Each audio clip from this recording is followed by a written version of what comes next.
And welcome once again to our delicious and wonderful show, something nutritious that, we're not going to eat it or anything like that. But it is a great show because you get to learn more about none other than you. The most important person in the world is you. You make the choices, you make the decisions, and you're listening to our show, so you must be important.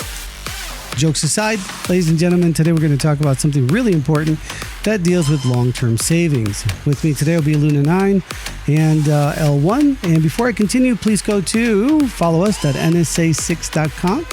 That'll be in the show description, that's hopefully. And you can go to becomethesource.com and find out more information about us there. Without anything else, let's go ahead and introduce our cast for today. L1 and Luna 9. How are ya? Doing great. Are you guys excited for another well-done show so your fans can come up and send you an email and ask you more questions about what's going on, what you doing? Oh, absolutely. So let's talk. L1, what do you got going on there? Well, first, before we do talk about, our BIBX BrainSnax today of saving long-term, do want to say that the show is self-sponsored. And if you want to learn more about self-sponsorship, this actually was all made possible by the Dynexum Project. And of course, if you do want to find out more about that, ask us. We'd really love to fill you in. Okay, so let's jump into it. So saving long-term. Can I ask a question before we begin? I know we have a small amount of time to transmit, but I'm kind of curious. Can people actually save or not? Luna 9, what do you think? Can people actually save? Long time. Can they serve with today's economy, mindset, and everything else? Is that possible? I think for the regular person, I think it can be very difficult to save. I mean, people can save like $100 to a few $100 maybe, but due to the expenses of children, food, groceries, transportation, stuff like that, and like the little knickknacks, and of course subscriptions these days get most people. It can be really difficult to save a large amount that can actually help you out in long term, and in case of and a it's not rainy only day. that, right? I mean, you got insurance that you have to pay for. You got a lot of other things you have to pay for, right? Bills, things of that nature. So is it really doable? I think it can be. I think you just have to know the right resources and have a certain amount of continuous discipline to hack at it continuously. Elle, I'm concerned with this. I don't know how possible it really is. You tell me. Well, I think, to go off of what Luna 9 was saying, there are a lot of odds stacked against the average person, just everyday living alone. And then plus, if they just happen to be stuck in an economy right now, when I say right now, I mean, like, let's say, for example, right now they were in an economy that's doing pretty bad, or if they were in an emergency where, they lost one, they lost one source of income or two or three sources of income, it can be very, very difficult. For a lot of people, they're just trying to keep their heads above water, so it is very difficult, but it can still be done. That's what I would say.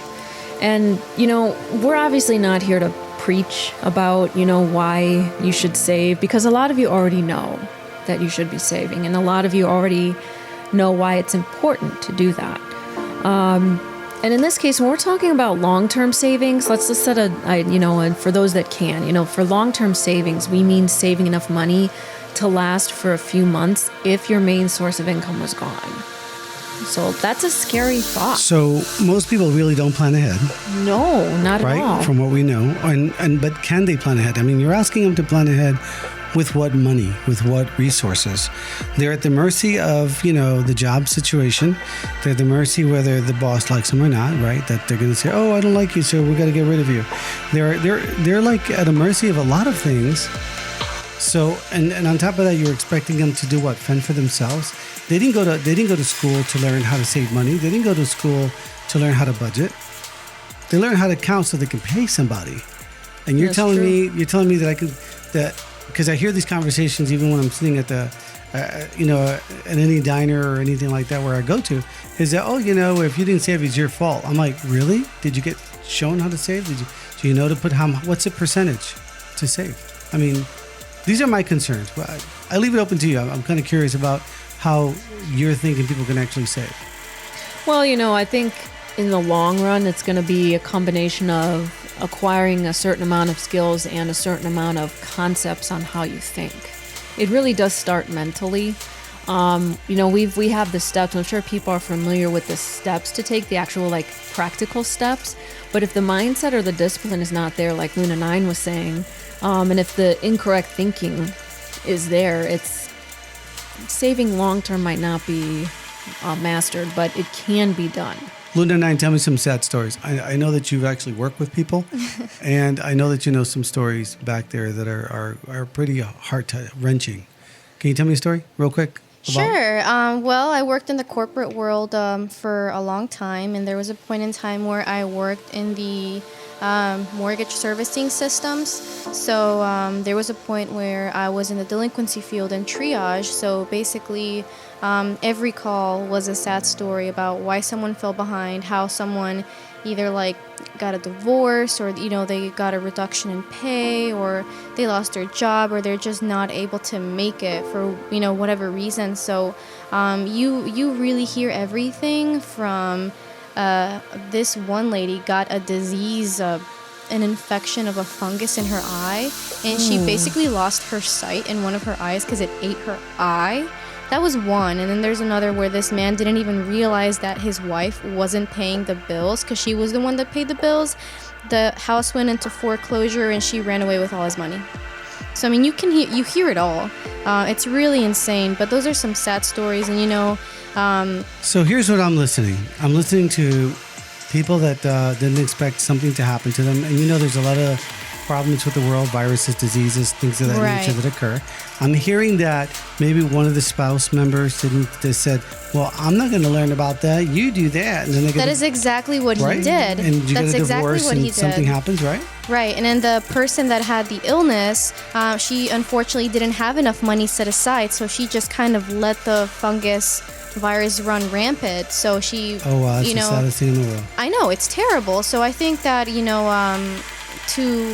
So most people are like one paycheck or two paychecks away from being bankrupt, right? We all know that. It's true, they are, and it's really sad. But I mean, I think there definitely is a way that you can build a safety net for yourself, and I think it all starts with deciding that you have to set up a plan. And to set up a plan, you have to know what pieces you're working with. So taking inventory. Yeah, so you have to take inventory of, let's say, every 2 weeks, or depending on how you get paid, an average of what your check looks like. And based on that, when you look at your bills and when they're due, how much does that amount of bills actually deduct from your check? And from that, before you do any expenses, you can put a piece away in a savings, and then from that, you can use the rest for groceries, hygiene, whatever it is that you need to use those things for. Good deal. But I think that that's one way to at least begin a plan so, to set aside. Elle, I know you have this great love for humanity. So do I, in my own way. But I just don't see it happening. So what's the light at the end of the tunnel? Because I know you wouldn't come on this show without having some kind of solution or something to that effect. Well, going off with, this is where I'm going to side with Luna 9 here, for those that do have a paycheck and for those that can plan, there really are a few things you can do. The idea of paying yourself first, the idea of setting money aside before you pay your bills and do your spending, not after. But, as Luna 9 said, you really have to take inventory and know exactly what your bills are. Most, we'll just say, like in this case, for those who have something left over after they pay their bills and after they, spend all their spending money that they've budgeted, they can create a budget. It is doable. And if there's anything left, before, if they know that there's something left over from their paycheck, then they can set it aside before they pay their bills and before they spend, not after. And you just got a nice bonus point for that. Thank you very much for that. Look at that. Somebody likes you up there. Huh. What else? Anything else we could do as human beings while we're having this experience? And this, once again, this does apply to people who have money that they can set aside. You really do need to determine how much you need to set aside. Some people say, well, I need 3 to 6 months worth of expenses in case I lose my job.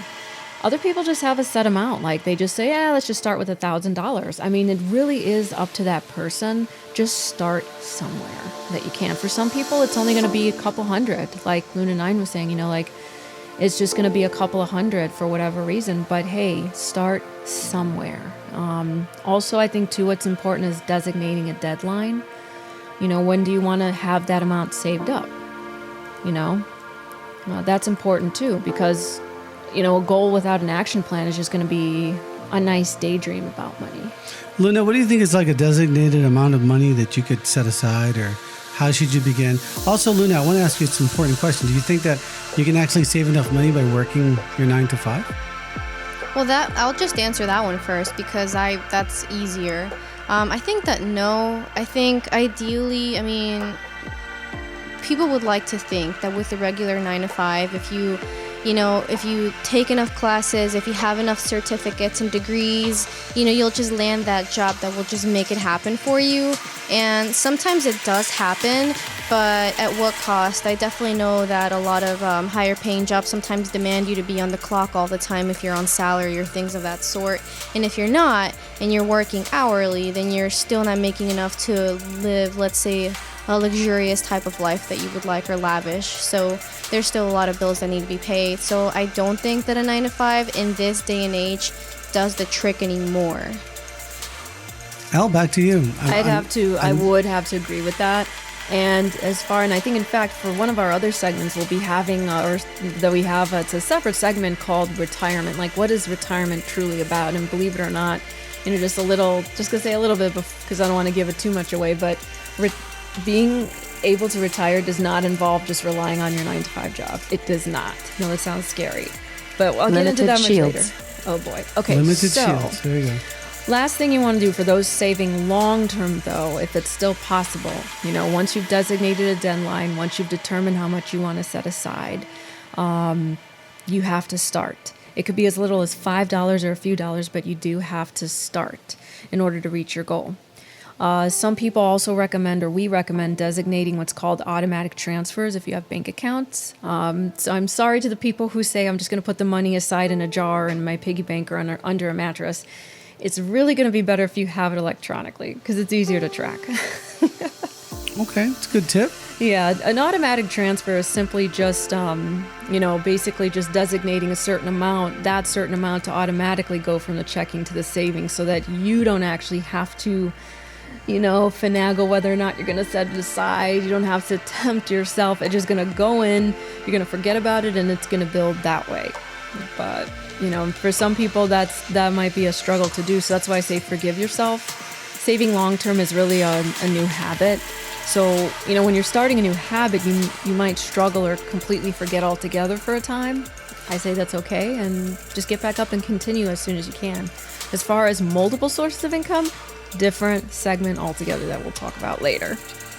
Okay, so there's light at the end of the tunnel. Obviously, you can't expect it to come from one basket, which is your job. And thank goodness for jobs, right? Because, they kind of teach you a skill and help you survive on the daily. As Luna 9 used to say on the daily all the time. You still say that, Luna 9, on the daily? Yes. So, Luna 9, any closing comments?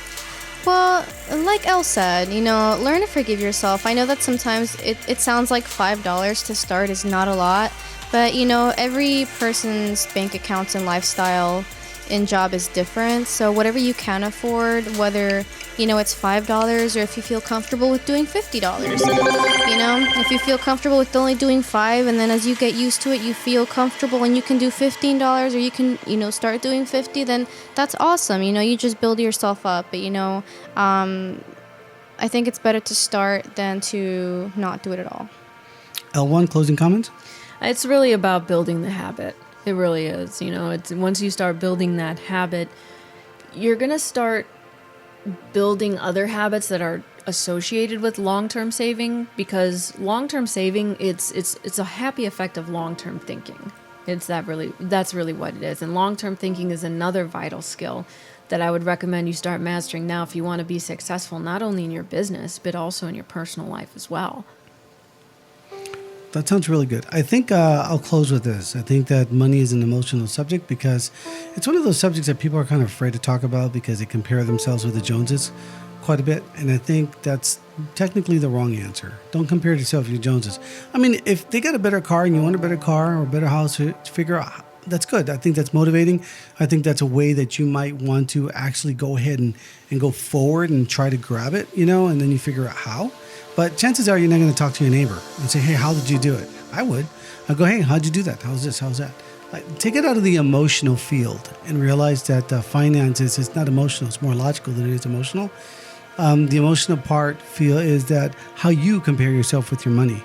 And I think we need to stop that. I think we just need to see money as what it is. It's a measurement of saving time and acquiring goods that you normally could not do by yourself. Like, cars, planes, trains, automobiles, the heating in your home, stuff like that you normally would not know how to do. You pay somebody for, their time and stuff like that. If your job's not doing the right thing, then continue to learn and see if inside your job you can learn something new. If you can expand, if you can do something better. Figure out what it really means to get another job and start studying for it before any type of crisis happens. But I know that's probably another broadcast. That's it for me. You guys, last words. Well, if for those of you who agree with our insights or have some advice of their own, please comment. Please send us a comment or continue to follow us, and don't forget to visit becomethesource.com for a more in-depth look at these topics. If you want to save some money, go to cashback.becomethesource.com. Figure out how. If you don't want to go and figure out, just want to sign up, go to this shopping, shopping.becomethesource.com. It'll take you someplace where we got over 45,000 plus partner stores. You get cashback and everything you're normally buying. So go ahead and do that. Don't forget to figure out who we are here. If you want to learn more about us, what we do on a daily basis, you can go to meetus.becomethesource.com and get to know us just a little bit better if you wish. That's it for us. Until next time, this is BTS signing off.